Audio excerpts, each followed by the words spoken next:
საქართველოსთან მიმართებით ევროპის ორმაგი სტანდარტების თემას აგრძელებს გერმანიის მაგალითიც, ქვეყანა სადაც ყველაზე მაღალ რეიტინგული პარტია არათუ გააუქმეს ექსტრემისტულ ძალად გამოაცხადეს და მის წარმომადგენლებზე პოლიტიკური დევნა გამოაცხადეს. ამ ფონზე გერმანია და მისი ელჩი საქართველოში ღიად ემხრობა ოპოზიციას, რომელსაც უმძიმეს დანაშაულებებში მხილებული ნაციონალური მოძრაობა წარმოადგენს სხვადასხვა დასახელების ჯგუფებით. მაკუნა აბულაძის სიუჟეტი.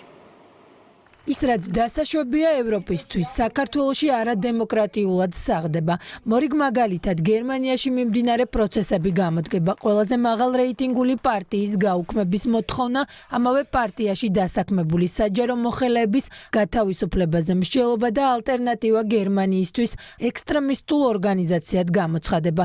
გერმანელი კანონმდებლები 27%-იანი პარტიის აკრძალვას ითხოვენ. ეს იმ ფონზე, როცა იმავე ქვეყნიდან მორალს ჩვენს ქვეყანას ნაციონალური მოძრაობის დანაშაულების გამოძიებისა და მათი პოლიტიკური საქმიანობის აკრძალვის გამო უკითხავენ.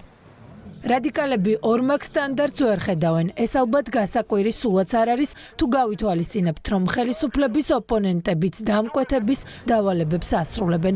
ოპოზიცია ტრადიციულ დემაგოგიაშია. შედარების ბოტანა, აი გერმანიაში ხდება და ჩვენთანაც ხდება, უბრალოდ რაღაც ადეკვატური ხო უნდა იყოს ქვეყნებს შორის ტოლობის ნიშნის დასმა ხო უნდა შეიძლებოდეს. მე არ შემისწავლია და არ ვიცი დაზვერვის გერმანული დაზვერვის ანგარიში. რაზე მაკარგინებ დროს ან თქვენ რაზე კარგავთ?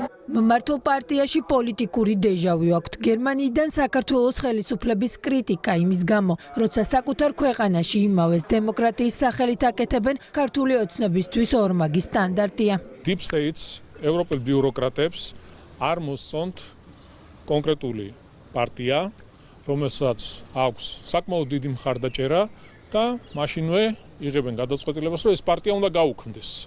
რუმინეთში საერთოდ არჩევნები გააუქმეს. წარმოგიდგენიათ რა აბსურდთან გვაქვს საქმე?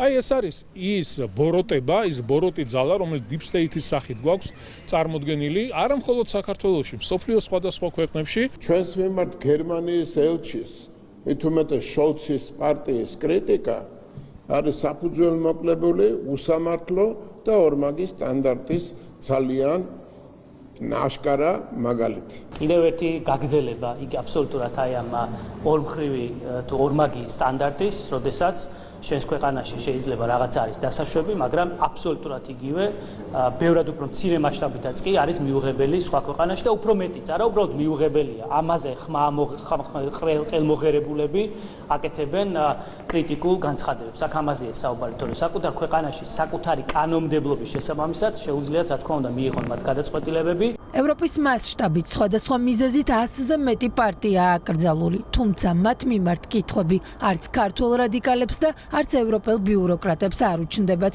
უკვე დიდი ხანია ორმაგი სტანდარტი და არასამართლიანი მიდგომა საქართველოსთან მიმართებით ტრადიციად იქცა.